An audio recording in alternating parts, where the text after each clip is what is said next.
Hey Playas, how you doing? And welcome back to Playas Guide. This episode of Playas Guide, I'm going to talk about some changes that have the channel has gone through, some of the things that are coming up in 2023, and what you can expect to see from me and the Twitch channel. I really don't like to do update videos, but I've got a lot to talk about, including this display cabinet that you see behind me.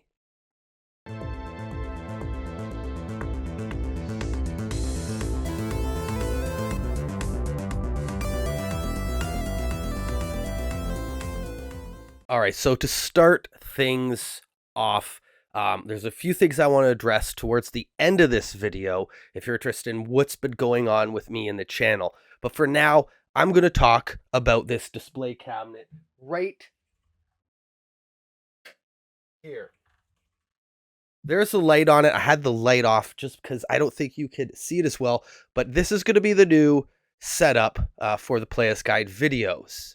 So to talk a little bit about this display cabinet, I was in another town. Well, I live in a city, but I was in a town not too far away, and I visited a vintage antique shop, or it kind of was like one of those antique flea markets, I want to say, but it looked more like a store inside, even though different vendors had their own section or room of the store. So as I was walking through the store, I saw a lot of different interesting things, but nothing that was particularly interesting to me that I would want to buy until I got to a World War II room with all this different paraphernalia and memorabilia from that time and from the war. And there was 3 of these Nintendo cabinets in that room full of different army gear. And this one that I was able to get my hands on was the best condition out of all 3. The other 2 were missing this top sign, and then down below there's also a smaller label, which one of them did have. Now here's my story. When I saw these, my jaw dropped because I didn't think I was going to find anything in this place, but I went in there thinking, hey, I've never been in here. I really don't visit antique places that often because I don't find anything. And when you do, it's a couple overpriced comics or junk like that. Nothing video game related, typically. But this obviously was being used for displays, and the owner didn't think that really Nintendo stuff was very collectible or video game things. So he told me the story. This cabinet was purchased from a Canadian Tire, which is an automotive, a little bit of like hardware, and then other retail goods like housewares, even some toys and outdoor stuff. That's what they sell. Mostly auto gear and a lot of outdoor stuff. Anyways, back in 92, 93, he told me they were getting out of selling video games. I thought it was a little bit later, but that's when he purchased this cabinet from one of the stores that was either closing or when they were getting out of it. And he bought all 3 of them from there. So it's interesting to know that that's where it came from. So he was the first owner. Now I'm the second. And what had happened was when I saw the cabinets, I went to the front desk, talked to the lady about whose section of the store that was, and explained that I was interested in purchasing that cabinet and I would gladly purchase the gentleman or whoever owned the booth a brand new cabinet. And I was willing to spend maybe $1,000 or so in order to get a new cabinet. I called him up. He said $400, come back in September. And this was at the end of the spring of this past year. And so I called him before then, made sure he still had it, told him I was still interested. He told me the same thing. September rolled around and it wasn't ready. He said he was retiring at that time and wanted to just get rid of everything. He was getting out of the antique business. That didn't quite happen. In September, he told me end of October. I called him in mid-October just to check in, set up a date. He wasn't ready. Called him in November. He said, this is it. Call me December 7th and we'll set the date for any time after December 14th. I'm out of here. So I called him on December 7th and he said, the cabinet's yours. It's all cleared out and ready for you to pick up. Now, something had happened recently to a video store that I had documented in a previous video that had closed down. They had a PlayStation cabinet. Now, I'm more of a Nintendo guy, but I do like PlayStation and thought it was a good opportunity to get their cabinet. They had my name taped to the cabinet for about 3 years. And then when it came time to call me because the place closed down, they called the wrong number. Somebody else got the cabinet, another local collector, and I missed out. So I was sure as hell not going to miss out on this cabinet here, Nintendo, because I know it's a more valuable cabinet. I'm more interested in Nintendo. I really don't have a ton of collectibles in here right now. I'm not sure what I'm going to do. I'm going to be doing some different things. I just took what was in that IKEA display case that used to sit here, moved that stuff in there when I moved this cabinet in here, which I had a hell of a time doing, and then moved this this rack of Super Nintendo games over here. So anyways, long story short, $400 cash, got the cabinet. The other two cabinets were spoken for. A gentleman went through there in the summer from Cincinnati, and he was coming from Cincinnati. The gentleman told me he was calling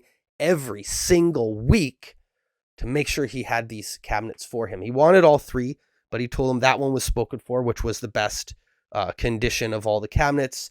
And I was fortunate to get this. So yeah, I didn't waste any time getting it down here, cleaning it up, and get it in on my basement. So I've been busy with a lot of stuff, as you can imagine. This being one of them that just, the plans didn't fall as smoothly as they could have. But getting this cabinet for $400 versus putting out or missing a stream or one or two YouTube videos, I thought was definitely worth it, especially me being a smaller channel. And this is not being something that I wanted to pass up on. So I got a lot of ideas of different things to fill it with. And I'll probably make some videos on some of the different interesting collectibles that you're going to see going in there. Now with YouTube, I've been really busy that it's kind of had to go on the back burner. I don't really get an income from making these videos. It's more of a hobby, but I do try to be consistent, which has been harder and harder as I've been taking on more things in my personal and professional life. I could keep going on about different things that I've got on the go, but I don't want to get too much in my personal life. I want to talk about video games here on this channel and video game collecting. So I do have some videos lined up in the pipeline. A lot of stuff that I had panned out hasn't quite worked out for me the way that I would like it to. But I do plan on doing a address of my predictions for what is to come in 2023. The Wii U, I've been collecting for that. And in the next week or two, you're going to get an update on the Wii U collecting. The retro gaming news will be coming back. I was going to put out a December issue, but I only had 3 things to report. So I'm going to combine December and January into one video. So retro gaming news will come back so you can stay on top of new games that are coming out and interesting things happening within video game collecting. And I have all these other video game ideas in my head. It's just a matter of time getting this stuff out there, which I just haven't had. So you are going to see a bit of a slowdown from this channel. In terms of streaming, it's kind of taken a little bit less of a priority, the streaming, even to the YouTube content, because I'd rather be taking the streaming time on Twitch and creating content here on YouTube. And with all these other different projects on the go, it's hard to stay consistent with that when things come up and whatever else. I was also trying to manage a team over there, which became more and more demanding, and well, it sort of fell the wayside. But I'll get into that another time. I do also want to come out with a video on my experience creating YouTube content. That being said, I also want to start doing some sporadic streams here and there on YouTube. Now, Twitch has a policy that conflicts with restreaming that same content on both platforms. So I'm not sure if I'm going to be doing that or just moving over to YouTube because Twitch is very monetary driven, right?